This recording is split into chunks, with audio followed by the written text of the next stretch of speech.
2003 में अनाउंस हुआ $1 billion project का, जिसका नाम है द वर्ल्ड। ये प्रोजेक्ट दुबई की कोस्टल लाइन से लगा हुआ अब तक का सबसे बड़ा प्रोजेक्ट है। इस प्रोजेक्ट का मकसद ये था कि दुबई की बढ़ती कोस्टल लाइन से जुड़ी हुई रियल एस्टेट मार्केट की मांग को किसी तरह पूरा करना। पर आज 18 साल हो जाने के बावजूद भी ये प्रोजेक्ट आज भी अधूरा है। ऐसा क्यों है, जानेंगे इस वीडियो में। 2001 के शुरुआती महीनों में दुबई के रियल एस्टेट डेवलपर का ये मानना था कि दुबई की कोस्टल लाइन से जुड़ी हुई जितनी भी रियल एस्टेट प्रॉपर्टी है, इसकी मांग बहुत होने वाली है। तो इस मांग को पूरा करने के लिए उन्होंने ये सोचा कि क्यों ना एक आर्टिफिशियल ज़मीन दुबई के समुद्र में बनाई जाए, जिसकी मदद से इस मांग को पूरा करा जा सके। दुबई की गवर्नमेंट ने फिर ये फ़ैसला लिया कि आने वाले 2 डेकेड में दुबई की कोस्टल लाइन को पूरी तरीके से बदला जाएगा। इस कोस्टल लाइन में 3 और आइलैंड को जोड़ा जाएगा, जिनका नाम है Palm Jumeirah, Palm Jebel Ali, Palm Deira.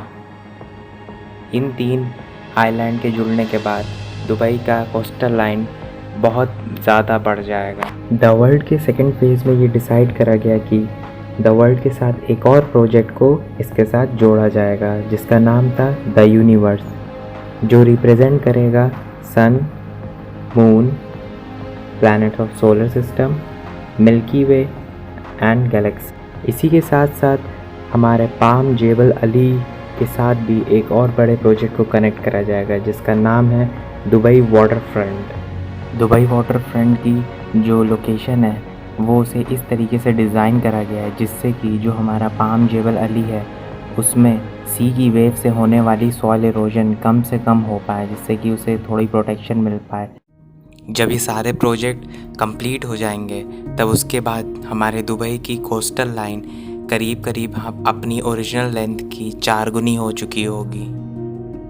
इन सब प्रोजेक्ट का मकसद सिर्फ कोस्टल लाइन को डबल करना ही नहीं है, पर यूएई की सरकार कहीं ना कहीं चाहती है कि वो किसी तरीके से अपनी पकड़ होटल और टूरिज़्म सेक्टर में बढ़ा सके, जिससे कि जो यूएई है उसकी जो निर्भरता है तेल के व्यापार में उसे किसी तरीके से कम करा जा सके, जिससे कि आने वाले समय में जब तेल ख़त्म हो जाएगा तो उसके बाद भी यूएई जैसे बड़े देश पनपते रहें।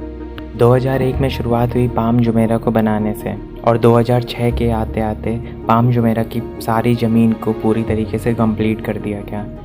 पाम जुमेरा के जो मिडिल का इलाका है उसमें बेसिकली रेजिडेंशियल हाउस ही केवल बनाए जाने हैं, और जो आउटर रिंग होगी वहाँ पे सिर्फ लग्जरी होटल्स का कंस्ट्रक्शन होना है। जो आउटर रिंग है वो उसे इसलिए बनाया गया है इस हिसाब से कि जिससे कि जो अंदर के रेजिडेंशियल हाउस की ज़मीन है उसको बड़ी सी की वेव से प्रोटेक्ट करा जा सके।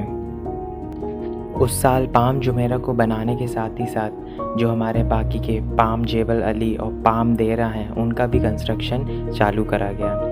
वो साल दुबई के लिए एक बहुत प्रेस्टीजियस साल माना जाता है, क्योंकि उस समय जो दुबई का कंस्ट्रक्शन फेज़ है वो अपने चरम पर पहुंच चुका था, और कुछ बहुत बड़े प्रेस्टीजियस प्रोजेक्ट का भी नींव उसी सालों के दौरान रखी गई, जैसे कि बुर्ज खलीफा, जिसने आज दुबई की पूरी पिक्चर ही बदल करके रख दी है। 2008 में पाम जुमेरा ने अपने सबसे बड़े होटल की ओपनिंग करी। उस होटल का नाम था द अटलांटिस होटल। इस होटल की सिर्फ ओपनिंग में ही करीब 1500 करोड़ का खर्च दुबई ने करा था। पर उसी साल 2008 में दुनिया में आर्थिक मंदी ने भी दस्तक दी थी। 2008 में आई आर्थिक मंदी ने दुबई में बहुत तबाही मचाई।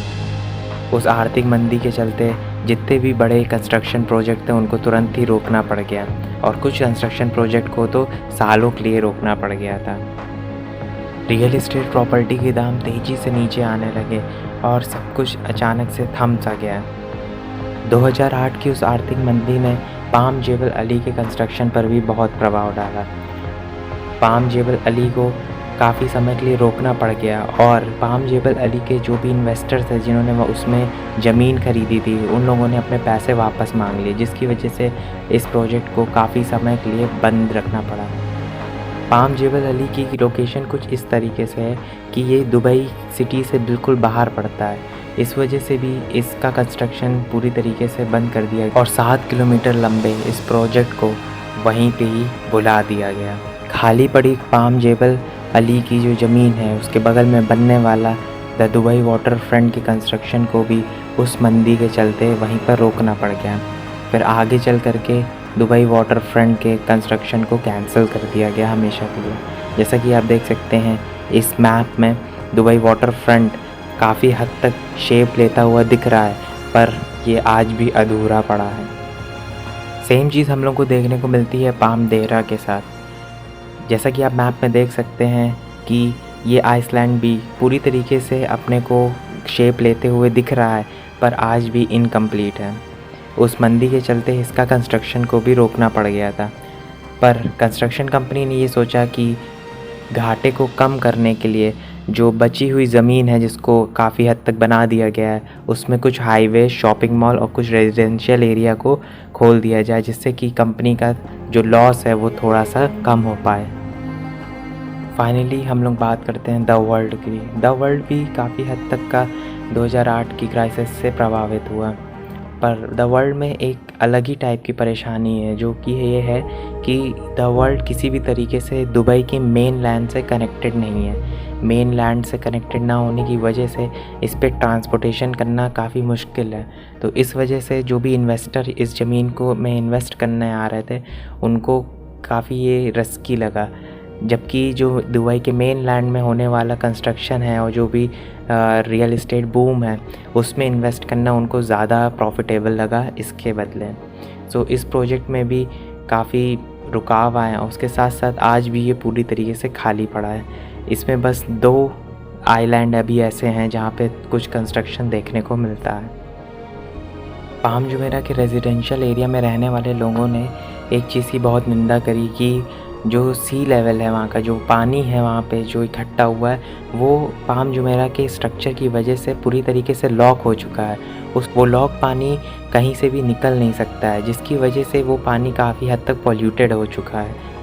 ग्लोबल वार्मिंग भी एक बहुत बड़ा इशू है इस टाइप के मैन मेड आइलैंड को कंस्ट्रक्ट करने के लिए। दुनिया में ऐसे रिस्की डेवलपमेंट प्रोजेक्ट हर जगह पर हैं, जिनमें कि काफ़ी ऐसे हैं जो फेल हो जाते हैं, पर जो प्रोजेक्ट अपने को फाइनेंशियली स्टेबल बना पाते हैं अपने टूरिस्ट अट्रैक्शन की वजह से, वो आगे चल कर के उस देश की, उस सिटी की आइकॉनिक इंफ्रास्ट्रक्चर अपने को शामिल करते हैं। तो कैसा लगा आपको ये वीडियो, प्लीज़ कमेंट करके मुझे ज़रूर बताइएगा। और अगर आपको ये वीडियो पसंद आए तो प्लीज़ इसे लाइक बटन और अपने फ्रेंड एंड फैमिली के साथ शेयर ज़रूर करिएगा। मिलते हैं अगले वीडियो में। Till then bye bye.